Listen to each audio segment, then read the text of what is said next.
Learning centre में खुशामदीद कहता हूँ। दोस्तों, आज की इस लेक्चर में माइक्रोसॉफ्ट एक्सेल में स्टॉक कैलकुलेशन बनाएंगे, जिसमें फार्मूला जो है वो उसको अप्लाई करेंगे। यहाँ पर दोस्तों हमारे पास सीरियल नंबर है, प्रोडक्ट है, यूनिट प्राइस है, स्टॉक है, टोटल अमाउंट हो गया। यहाँ पर दोस्तों सोल्ड आइटम है जो हमने सेल कर चुके हैं, सेल प्राइस है उसका, और उसका जो टोटल अमाउंट बनता है। इनमें दोस्तों जो ईच आइटम में प्रॉफिट निकलता है वो हम निकालेंगे, और जो हमारे पास रिमेनिंग स्टॉक है जिसे स्टॉक लेफ्ट कहते हैं, और दोस्तों उसका जो प्रॉफिट मुनाफा हुआ है वो को निकालेंगे। तो दोस्तों ये एक फॉर्मेट है जो इसको हम अभी बनाएंगे, फार्मूले अप्लाई करेंगे। हमारे इस चैनल को सब्सक्राइब करें, बेल आइकन पे क्लिक करें ताकि आने वाले हर वीडियो से आप अपडेट रहें। दोस्तों सबसे पहले यहाँ पर ये जो हमारे पास स्टॉक है 50 यूनिट, और इसका जो परचेज प्राइस है 3500। इसका दोस्तों टोटल अमाउंट कितना बनता है is equal to item multiply by unit price, यानी D5 multiply by C5 enter करें। तो ये दोस्तों 1,75,000 बनता है। इसको सेलेक्ट करें, यहाँ पर डबल क्लिक करें, या आप सिंपली ड्रैग भी कर सकते हैं। उसके बाद दोस्तों हमारे पास ये क्वांटिटी हमने सेल कर चुकी है, यानी 50 में से 25 हमने बेच दी है। तो इसको भी हमने मल्टीप्लाई करना है, जो सेल रेट है। परचेज रेट दोस्तों 3500 है, सेल प्राइस जो है वो 3800 है। तो यहाँ पर दोबारा वही ज़रब का मल्टीप्लिकेशन का फार्मूला लगाएंगे, equal to quantity sold multiply by sale price, equal to quantity sold multiply by sale price, enter करें। तो दोस्तों 25 यूनिट का जो टोटल अमाउंट बनता है वो 95,000 है। इसको डबल क्लिक करें तो आपके पास सबका सेल अमाउंट निकाल करके दिया। अब दोस्तों यहाँ पर प्रॉफिट इन ईच आइटम ये हमने निकालना है। तो दोस्तों ईच आइटम में जब हमने प्रॉफिट निकालना है तो क्या फार्मूला है, is equal to sale price minus purchase price. Sale price यानी G5 माइनस C5 जो कि 3500 है, एंटर करें। तो हमारे पास एक आइटम में दोस्तों सैमसंग के एक आइटम में 300 रुपये का मुनाफा है। इसको यहाँ से डबल क्लिक भी कर सकते हैं जब छोटा प्लस का निशान आए। ये दोस्तों एक आइटम में हमें मुनाफा है। अब दोस्तों यहाँ पर स्टॉक जो हमारे पास रिमेनिंग स्टॉक है ये कैसे निकालेंगे, equal to total stock in stock purchase minus stock sale या सोल्ड, एंटर करें, यानी D5 माइनस F5 एंटर करें। तो हमारे पास सैमसंग के 25 क्वांटिटी रहती है। इस यहाँ से डबल क्लिक करें तो मोटरोला के दोस्तों हमने 130 परचेज किए थे, जिसमें 70 हमने सेल आउट किए और 60 रिमेनिंग है। तो दोस्तों प्रॉफिट निकालने के लिए यहाँ पे equal to profit in each item जो कि I5 है, मल्टीप्लाई कर दे इसको सोल्ड क्वांटिटी से। जो क्वांटिटी हमने सेल आउट किया उससे मल्टीप्लाई कर दें तो हमें 7,500 का प्रॉफिट हुआ है 25 यूनिट में। यहाँ पे दोस्तों इसको डबल क्लिक कर दें तो ये दोस्तों हमें प्रॉफिट मिला है। दोस्तों यहाँ से इसको सेलेक्ट कर दें। आप मज़ीद इसमें एडिशन भी कर सकते हैं, यहाँ से आल बॉर्डर दे दें और यहाँ से दोस्तों तीक बॉर्डर दे दें। इसको सेलेक्ट कर दें, सेंटर कर दें और यहाँ से मिडिल अलाइन कर दें। यहाँ से दोस्तों इसको अंडरलाइन कर दें, बोल्ड कर दें, कंट्रोल एस मारें, यहाँ इसको सेलेक्ट करें, कामा डालें, डिक्रीज डेसिमल, टोटल अमाउंट को सिलेक्ट करें, शिफ्ट के बटन के साथ, सॉरी कंट्रोल के बटन के साथ इसको सेलेक्ट करें और फिर इसको सेलेक्ट कर दें, इसको सेलेक्ट कर दें और इसको भी सेलेक्ट कर दें। यहाँ से कामा डालें और डिक्रीज डेसिमल दे दें, कंट्रोल एस मारें ताकि सेव होता जाए। यहाँ पर दोस्तों हमने एक कॉलम छोड़ा है, यहाँ पर दोस्तों हम देंगे स्टेटस,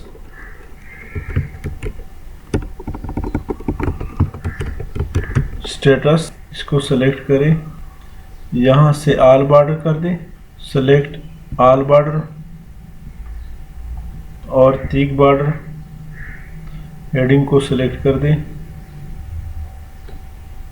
यहाँ से थिक बॉर्डर दे दें, कंट्रोल ए साथ साथ प्रेस करें।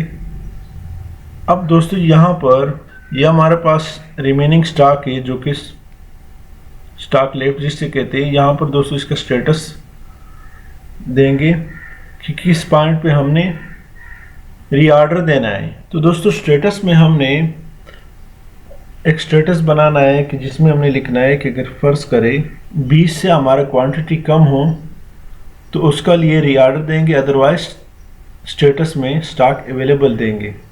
तो दोस्तों यहाँ पर इफ़ के कंडीशन अप्लाई करेंगे, equal to if into stock left less then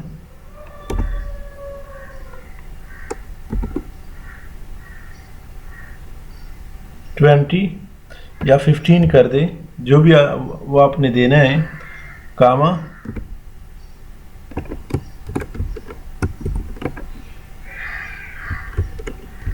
reorder, कामा अगर 15 से हमारा जो स्टॉक लेफ्ट है या क्वांटिटी रिमेनिंग है वो कम हो तो उसके लिए उसकी जगह पे आना चाहिए रीऑर्डर, अदरवाइज इन्वर्टेड कामा में बंद करें, स्टॉक इन या स्टॉक अवेलेबल, जो भी आप लिखना चाहते हैं वो लिख सकते हैं।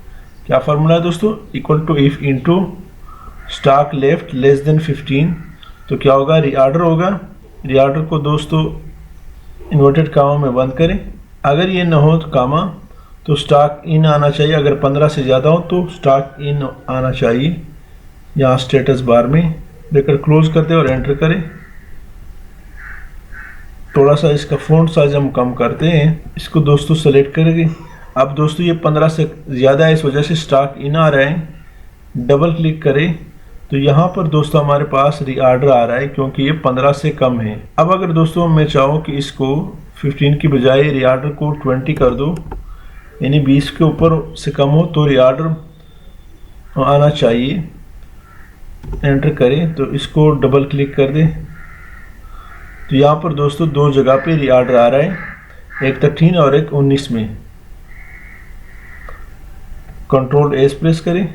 अब दोस्तों वैसे अगर आपके पास डेटा बहुत हो बड़ा हो तो उसमें दोस्तों स्टॉक इन और रीऑर्डर का पता नहीं चलता, तो इसके क्या तरीका है, इसको सिलेक्ट करें और यहाँ पर दोस्तों कंडीशनल फॉर्मेटिंग में जाए, हाईलाइट सेल रोल में जाए और यहाँ पर टेक्स्ट दैट कंटेन रीऑर्डर, उसको कौन सा कलर देना चाहिए।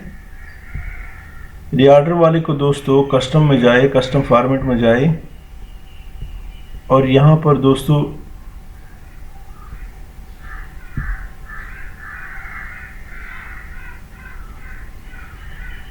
इसको दोस्तों मैं ये वाली कलर देना चाहता हूँ और इसको दोस्तों फ़ॉन्ट कौन सा देना चाहते हैं,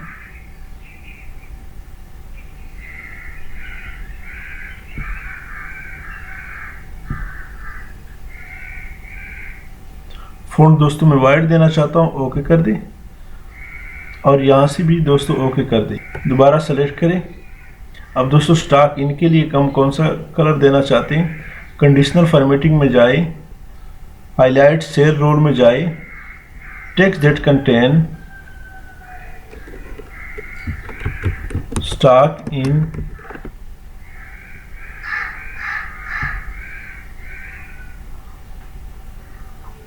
रेट कर दे इसको, बल्कि यहाँ से दोस्तों कस्टम में जाए, कस्टम फॉर्मेट में जाए, तो इसका जो फिल है वो मैं वाइट देना चाहता हूँ और जो फॉन्ट है उसको मैं रेड करना चाहता हूँ। ओके कर दें।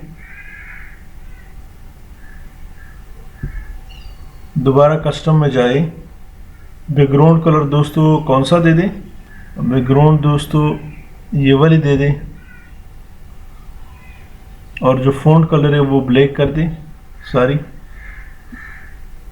ये वाली दे दें बैकग्राउंड कलर, और जो फॉन्ट है उसको दोस्तों बिल्कुल ब्लैक कर दें और ओके कर दें। यहाँ से ओके कर दें, कंट्रोल एस मारे। दोस्तों यहाँ पर मैं चाहता हूँ कि सोल्ड को 32 कर दो। यहाँ पे स्टेटस में आप चेक करें, देखें, इसको मैं सोल्ड क्वांटिटी को 32 कर लेता हूँ। तो आप देख रहे हैं रीऑर्डर ऑटोमेटिकली स्टेटस जो है वो रीऑर्डर में आ गया, यानी ये 20 से क्वांटिटी कम है तो ऑटोमेटिकली इसका जो स्टेटस है वो बैकग्राउंड कलर और फ़ॉन्ट कलर ऑटोमेटिकली चेंज हो जाता है। तो दोस्तों यही इसका फ़ायदा है। अब दोस्तों थोड़ा सा मैं इसका भी सेटिंग कर लेता हूँ। यहाँ से दोस्तों इसको सिलेक्ट करें, यहाँ से दोस्तों बैकग्राउंड कलर दे दें और फ़ॉन्ट कलर यहाँ से वाइट कर दें, कंट्रोल एस मारे, दोबारा सेलेक्ट करें,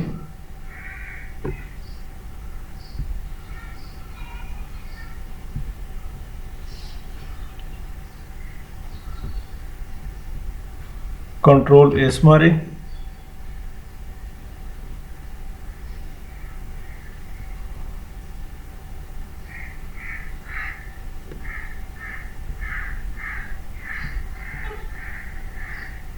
इसको दोस्तों मैं चेंज करता हूँ। यहाँ पर लिखते हैं स्टॉक कंट्रोल लो इन्वेंट्री, यहाँ पर अलर्ट भी लिखे,